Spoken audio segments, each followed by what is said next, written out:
After all the crazy events of the last season, on a night with a full moon, the members of the Shadow Garden have assembled for a meeting to discuss their plans. There's a bit of troubling news regarding funds being sent to the Lawless City. This gets Shadow's attention, and they explain further that the Lawless City is a place which is not under the jurisdiction of any one kingdom and is a giant slum where criminals and evildoers go to run rampant and uncontested, and the billionaires go to evade taxes. If something were to go down in that region, then it could spell untold disaster for the rest of the world.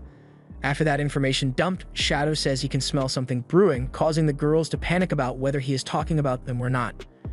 But Shadow meant he can smell the scent of blood from a tragedy about to befall the kingdom, and right on cue, the clouds part to reveal a red moon. The girls recognize it as a legendary omen of catastrophe and worry that if nothing is done, then not only the Lawless City but also the kingdom will be subject to destruction. Alpha orders them to be quiet and begins to prepare a plan of attack to prevent the catastrophe, but Shadow interjects and says he will handle it alone. This statement has them worried as, if anything were to happen to him, they would be unable to support him in any way, but Shadow tells them not to worry since his power is far greater than what any catastrophe could ever defeat. His nonchalant attitude towards a legendary disaster and his way with words have all the girls in awe, so they all bow to the greatness of Shadow, and even has Epsilon is over there making a fanfic of what just happened. He is truly the greatest example of a leader, that is, if he didn't just make up every word he just said. Elsewhere in the Lawless City, two knights have just arrived at the Crimson Tower ruled by the Blood Queen, so terrifying that even the usual looters are too scared to go anywhere near that thing. They are about to enter the castle, but they are halted by a crazy man perched atop the wall.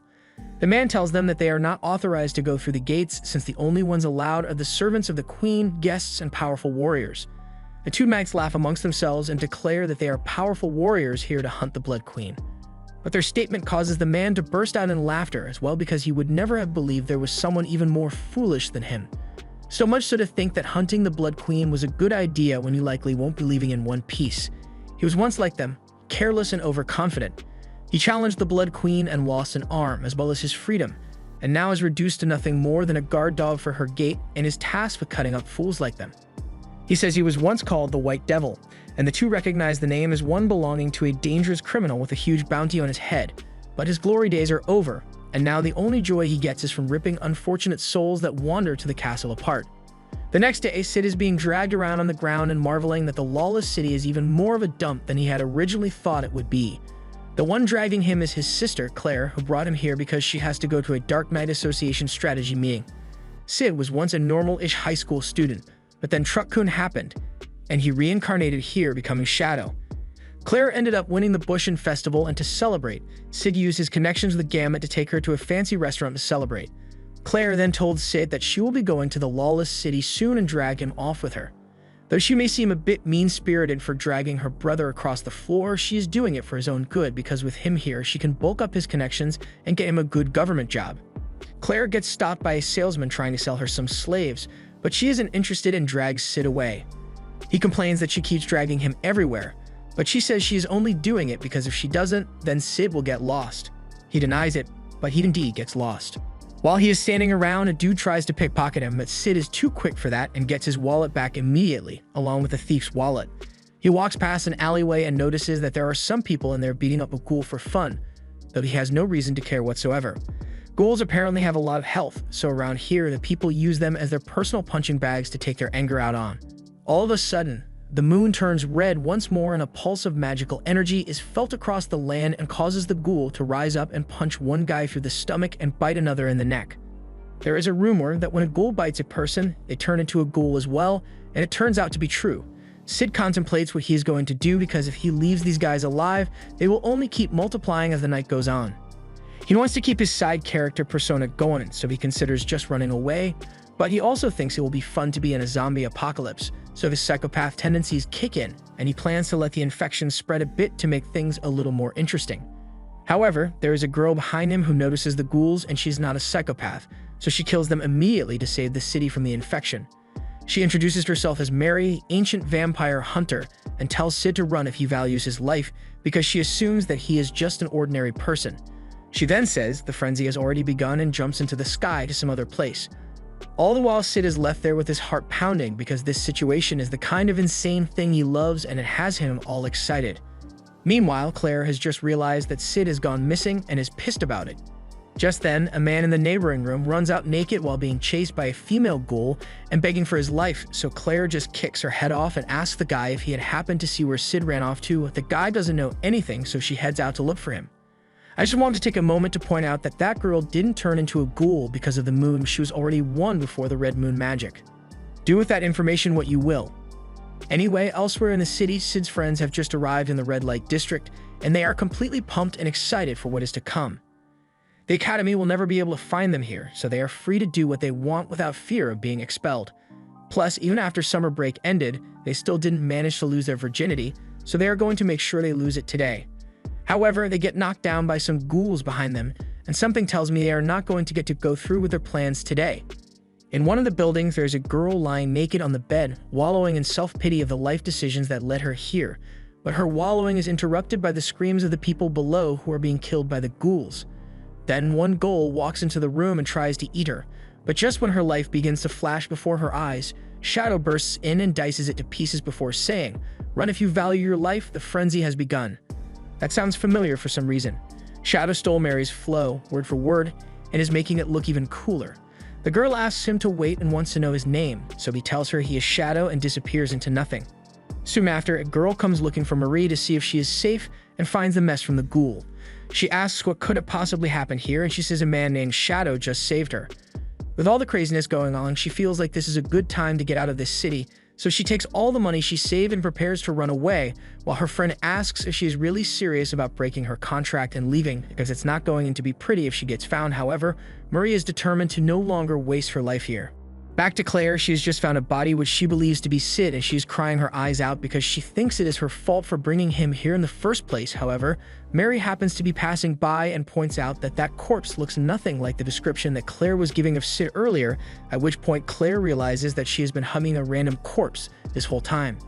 She asks Mary if she knows where Sid is, and Mary says she saw two people who match the description of Sid, so Claire asks for the information of both. Mary saw the first one smiling while being faced with a ghoul, and Claire is convinced that that can't possibly have been Sid, since from her perspective, he isn't the kind of person to smile in the face of danger, so Mary tells her about the second person who happens to have been kidnapped and taken to the Crimson Castle. Claire believes Sid has been kidnapped by the vampire to be used as a sacrifice to the Blood Queen. The Blood Queen has been asleep for 1,000 years, so the vampires plan to use the power of the Red Moon and his sacrifice to awaken her. Now, since Claire is going to the tower to save Sid, and Mary is going there to slay the Blood Queen, their goals align and they cut through the horde of ghouls together to get to the castle. Meanwhile, Shadow is still going all around the city and saving people just so he can use that sick line that he stole from Mary. The Lord of the Crimson Tower believes everything is going according to plan. However, he is informed that there is some resistance against the ghouls, which was to be expected. He had already anticipated the Yukima of the White Tower and Juggernaut of the Black Tower, but he is informed that there is one other person killing ghouls, and that person is Shadow, who has just made another edit-worthy entrance. The White Devil is sitting up on his perch, cowering in fear because he knows how powerful both Yukima and Juggernaut are, so even though they are trying to get into the Crimson Tower, he doesn't have the guts to try and stop them. As Shadow introduces himself to them, Juggernaut and Yukima recognize him from the Shadow Garden's exploits back in Midgar, and Juggernaut respects him for causing so much trouble to the priests. Juggernaut decides it is no longer worth continuing his clash with Yukima, so he busts down a wall of the Crimson Tower behind him and prepares to continue onwards to slay more ghouls. But then Shadow drops that one-liner again that the frenzy has already begun. Yukima asks if he is referring to the current ghoul situation that is going on right now, but he never actually figured out the meaning of what he was saying and just thought it was a cool phrase, so he doesn't answer the question. Luckily, Juggernaut chimes in and mentions that he has heard of the legend of the Red Moon and says the three kingdoms will meet their ruin once it is in the sky. However, he's not too worried about it and just thinks it will be a good challenge for once. Yukima also decides to put a hold on fighting amongst themselves and thanks Shadow because he apparently saved some of her girls earlier, so she would like to keep their relationship as friendly as possible. They all walk into the Crimson Tower together, and White Devil is still not even thinking about interfering with them. But as he sees Shadow walking in, due to Shadow's skill with hiding his power, he assumes that Shadow must be weaker than him and therefore a good target. Bad call, dude. He leaps into the air to attack Shadow, but before he even hits the ground, he is diced to pieces and left looking at Shadow's feet as he once again spams the one-liner, "The frenzy has begun," as he walks into the tower. Inside the tower, Beta has already infiltrated and was gathering information from the library when all of a sudden, some noise is heard and both Claire and Mary come crashing in. They are at least glad they made it inside the tower, but to their attention is then drawn to Beta, who is still casually reading a book.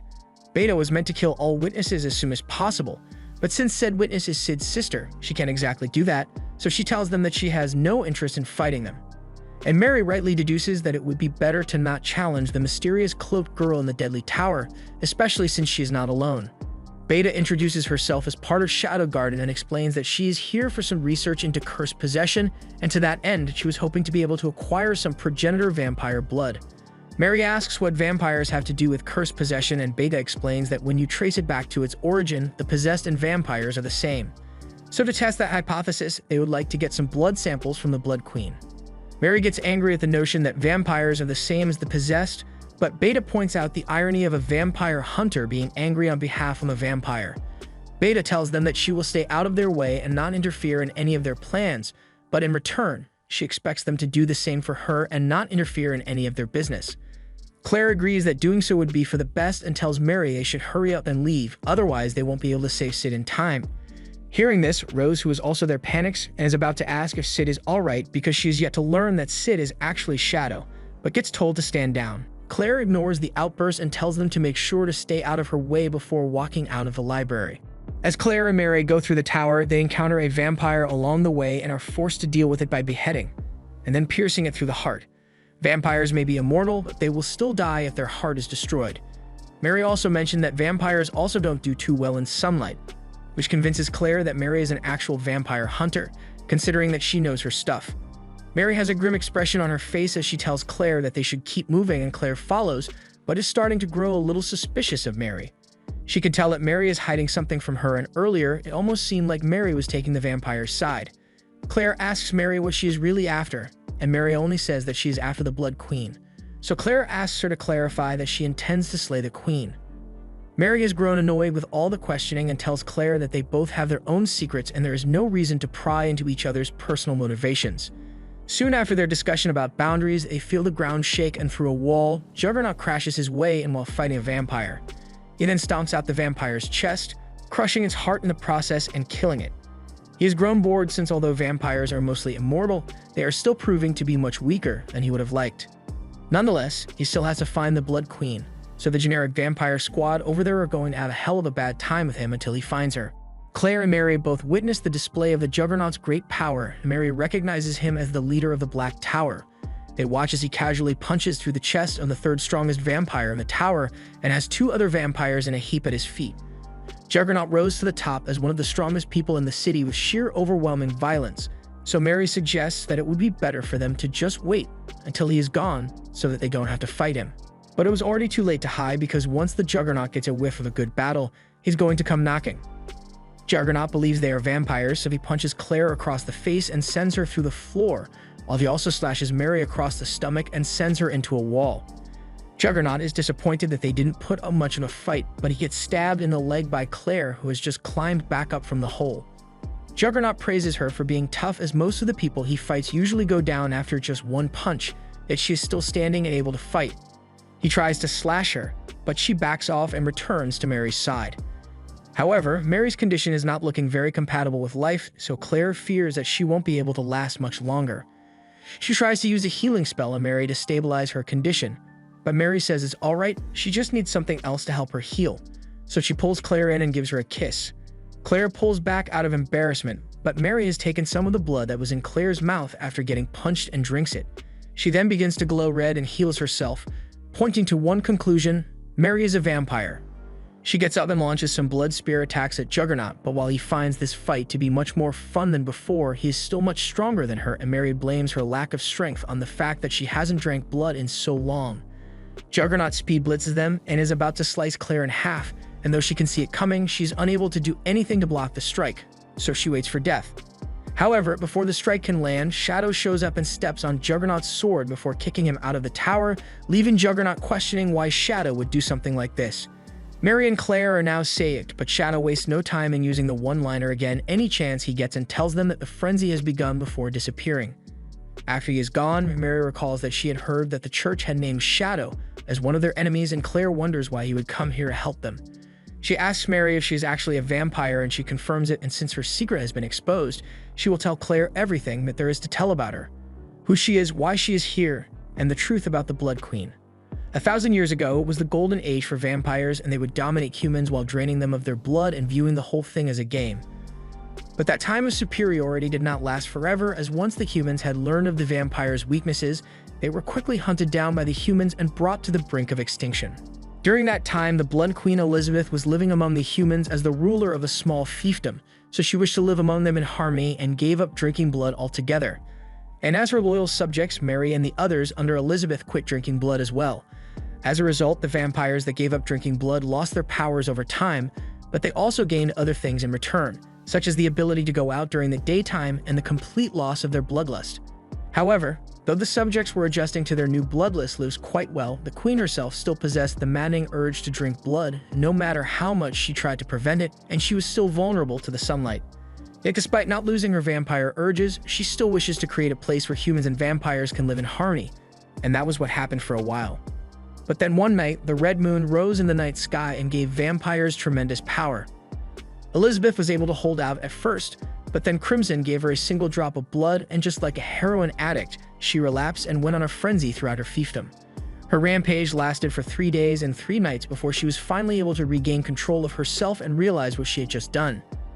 Elizabeth decided that this tragedy must never occur again, so she killed herself and instructed her servants to scatter her ashes in the ocean so that she may never be revived again.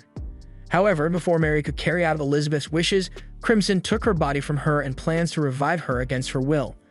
Claire also reveals that she believes that she may be possessed, which is the reason she was so insistent on bringing Sid all the way out here, because she wanted to help him achieve something before she becomes a monster.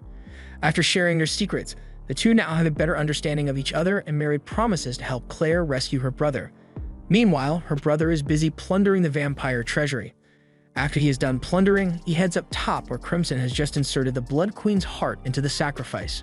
Shadow came up here expecting a boss battle, but if there is no significant challenge here, then he's going to go back to the treasure room and loot some more of the sweet, sweet gold. But as he walks away, we can see a crimson flower bloom from the smoke. Later, Mary and Claire arrive at the top as well and find the sacrifice's head, and Claire is relieved that the disembodied head is some nameless nobody, while Mary is wondering what happened to the ceremony. But before she can realize what is about to happen, it is too late and Claire gets her heart impaled. And in my professional opinion, it's going to take more than an ice pack to fix that. Mary looks over to the flower and watches as the petals peel back to reveal Elizabeth has been revived and she is looking for a midnight snack, so she pulls Claire closer to her and starts to take a bite out of her neck. However, with Claire being Sid's sister, Shadow Garden isn't just going to let her die in a situation like this. So they come out in full force and combo attack her to rescue Claire and then stab her head to finish it off. They check on Claire's vitals and she is somehow still breathing, which is impressive considering she just lost a heart and a lung to the tentacle. They evaluate the situation and realize that they won't be able to escape so easily since Elizabeth is healing herself from the wounds that she sustained. However, since Shadow is not doing anything about this, then he must have more pressing matters to attend to, so they need to rise to the challenge here. 3 of them rush forward and slash at her, but they get caught and stopped in their tracks. Meanwhile, Beta attacks and slices off Elizabeth's arms before causing an explosion. Mary watches all this and admits that Shadow Garden is strong, but they stand no chance against Elizabeth for one simple reason. She is not a morning person. And that means 2 things. 1, she's been half asleep this entire time, and 2, once she wakes up, she's gonna be grumpy as hell. With all the power she is emanating, even Kitsune is being cautious with her actions now. But Juggernaut, he is still the same old brute and runs up the wall to attack Elizabeth because he thinks it would be fun. But after his punch lands, he realizes that it may not be so fun anymore and gets flung across the roof and into some rubble. Elizabeth then begins her attack and shit is about to get real. The members of Shadow Garden try to use their slime shields to defend Claire from the incoming rain of spikes, but they are unable to hold up and are left impaled and bleeding. And Juggernaut over here got the worst of it. Beta analyzes the situation and realizes that they are royally fucked. That one attack nearly took all of them out, yet Elizabeth is over there looking fresh as a daisy with no signs of fatigue. And on top of that, she is taking their blood to make herself even more powerful. Beta orders Rose to take Claire and get the hell out of here because they're not prepared for this boss battle. But as she pulls out a blade to buy Rose some time, she gets afflicted with possession by Elizabeth's gaze, and all the members of Shadow Garden who were once cured by Shadow are now being reverted. And Claire is no exception to this, as she is also being deformed in quite painful fashion. After all her writhing in pain, she suddenly wakes up in a bed in a room which clearly indicates that she is dreaming. Aurora is in the chair next to her, playing the role of doctor, and tells Claire that she has been worrying all this time about being possessed, but that guy had cured her of it long ago. Claire still doesn't realize that she is talking about Sid, so she asks her to explain what she means. Aurora continues to explain in a long-winded exposition dump, but the gist of it is that the blood of the possessed and that of the progenitor vampires are two sides of the same coin, and those two types of blood are currently trying to adapt within her body, but she isn't able to control them. Luckily, the Witch of Calamity is here to help, but she's only doing so because Claire is related to Sid. Aurora takes control of Claire's body, shocking everyone and also healing the missing heart and chest hole. Beta asks what happened to Claire, but Aurora reassures her that Claire is still alive and well in the body. She was just borrowing it for a bit and using magic to make it look a bit more like her original body, including her original assets that make Beta a bit jealous. She then turns to Elizabeth and is ready to face her. Elizabeth tries the blood spike attacks again, but Aurora literally invented that move, so she's way better at it and takes control of the blood. She then fires blood back at her, causing a series of explosions in the sky. And finally, to finish her off, she's about to rip off Sid's move and go all nuclear in this bitch. But Claire's body is unable to handle the strain and her hand cuts open. She really wanted to try it out at least once, but this is fine too. She wasn't really trying to defeat Elizabeth, she just wanted to buy time for Shadow to arrive on scene, and right on cue. He arrives with his literally blinged out cape. The dude is literally wearing money.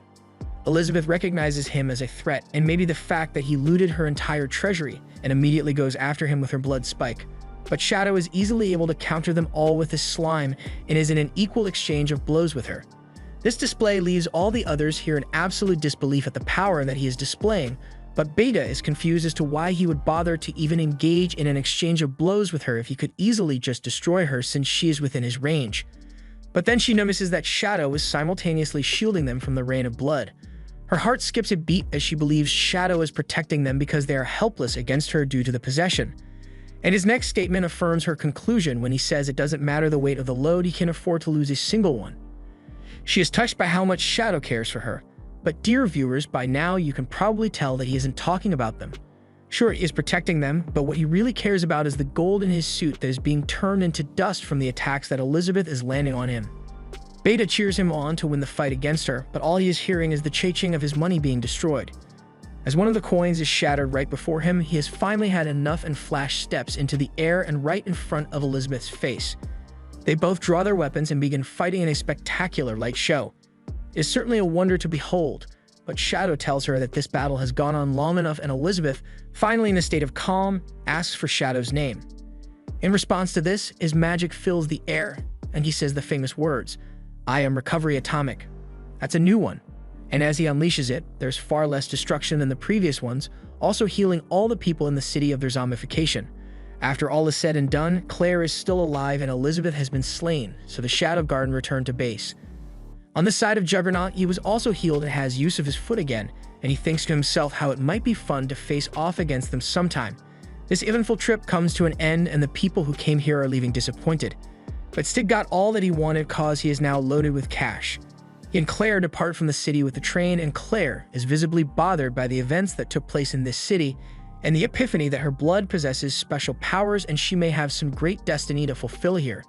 She is worried, so Sid plays the role of a supportive brother and tells her that everything will be fine since he knows she is capable of doing anything she sets her mind to. Claire falls asleep and Sid thinks about how there was only 500 gold coins left in that treasury, so he can't use it to fund himself for the rest of his life. But there are still 2 towers left standing in the lawless city, so if he ever runs out of money, he can always come back and rob one of those. Back in Midgar, a train transporting the goods of Gamma's company has been stopped by a group of bandits on the road, and the girls inside look like they are scared for their life as the bandits explain that their business has been growing too quickly in recent months, and as he attacks them, he also says that their success has upset the man in charge of all the trading in Midgar, Garter. However, one of the girls says Garter is meant to be a respectable man who is kind and a devoted follower of the church, but the bandit says it's usually the most innocent-looking people that have the nastiest personalities. You may see them as a good person, but next thing you know, they are promoting NFTs, so they should take this as a lesson in judging people. But as one of the girls changes her tone to one of annoyance instead of fear, the bandits realize that there is a different lesson to be learned here. Behind him, Alpha and the other members of the Shadow Garden appear, and as he recognizes them, he slowly realizes just how fucked he truly is. They were already aware of Garter's ill intentions towards them, so they just waited for him to make a move. and since they decided to aid him in his violent actions against them, they have no sympathy towards them. After the massacre has been completed, they talk about how they have considerably reduced the numbers of the ranks of the criminal underworld. With this, the leaders will have to take action against the threat, and that will eventually lead them to the cult. Later in the afternoon, Sid is having lunch with his friends at a diner while they are showing off their new drip. This is the new Supreme on the streets, and they are sure all the girls will come running to them once they hit the road in these. Sid just sits there and listens while he thinks about how the whole clothing campaign is probably the work of Ida after she used his knowledge of Earth to recreate them here. He now realizes that all the girls have been using his knowledge to make a boatload of money, and considering he thinks of Shadow Garden as a game, he is going to take back the profits that should be his. So that night he dons a new mask as his super elite secret agent John Smith. He goes to meet with Kitsune, who is in town and has been working with him recently. She tells him that Garter had recently called a meeting of the major corporate alliance relating to something about crushing Gamma's business. However, their plan remains the same regardless. While Gamma's company and the major corporate alliance fight against each other, he and Kitsune will swoop in and take everything that both sides have. But to get to that point, Shadow is going to have to play his part, but she warns him to be careful before he leaves. Close to Garter is a man called the Sword Devil who rose to the top of the criminal underworld incredibly quickly thanks to his unbeatable skill with his sword. A sword that she knows all too well as it has left a scar on her chest, so she says to leave Gatton the Sword Devil for her to fight. The next day, Sid's friends take him to a sale in town square, but just like on Black Friday, they are getting backhanded for the deals. Sid finally has a good grasp on why Gamma's company Mitsubishi is being targeted so much. They created several products that were exclusive to them and had no concern for local distributors. With this many enemies, the Mitsubishi company won't be lasting much longer. All this being said while his friends are still receiving the Black Friday treatment. So his plan here is to let the major corporations destroy Mitsubishi and then destroy all those major corporations. And then with all the capital that he would have gained from, he would create a new organization and bring the girls and his upper management and change the name of the company. While his friends are paying for the stuff they managed to get, Sid notices that the bills they are using are different from the ones that he usually sees. His friends explain that a new kind of bill was released today, which was the reason for the sale. The previous bills were from the Mitsubishi Bank, and Sid is amazed that they were able to make even a bank. He remembers telling them some stuff about a banking and credit documentary that he saw once, but he didn't know much information about it, so he ended the conversation quickly. And they took that little information which he was able to give them and made an entire bank from it, and even issuing a paper currency. But then Sid realizes something. Mitsubishi's notes use multicolor print, detail design, and will place watermarks, while the new one only uses one color and is much simpler. And you know what that means, right? Time for some bank fraud. Later, he's having a bowl of udon in a street stand as an ordinary person. An ordinary person with a furry best friend. He asks Delta what she's doing here, and while she climbs on his head, she explains that she came to the capital because she was hunting and asks Sid if he wants to go hunting with her. He asks her what she's been hunting, and she tells him that Alpha told her to hunt bandits in the area, once again asking him to go hunting with her. Normally, he'd be happy to go with her since he loves hunting bandits too, but right now he's got a lot of stuff to deal with, so he tells her he is busy, but she really wants to go hunting. Sid reminds her that she had another reason for coming to the capital, and she suddenly remembers that she was supposed to go report to Alpha, and she will probably be really mad at her now, but she still wants to go hunting. And when she looks at Sid like that, he can't help but give in to her. Through the night and into the morning, they hunt bandits through the sewers and the streets. Delta is really enjoying herself, but that leaves no fun left for Shadow. Though he still has fun collecting the money from the bandits, Delta is about to finish off the last guy when he suddenly says they are related, and after a quick sniff, she can tell that he is actually her brother, but she doesn't care and still kills him anyway. Shadow asks if she is really okay with killing her brother, but she tells him that he is all she needs, and in fact he should go to her tribe and challenge her father so he can become the chief of the tribe. Then he can commence the baby making with her, but he says that's not going to happen. Meanwhile, Gatton has just received news of the desecration of several of their bandit units, so he tells Garter to get the Clovers to attack all the Mitsubishi trade centers and steal their trade secrets.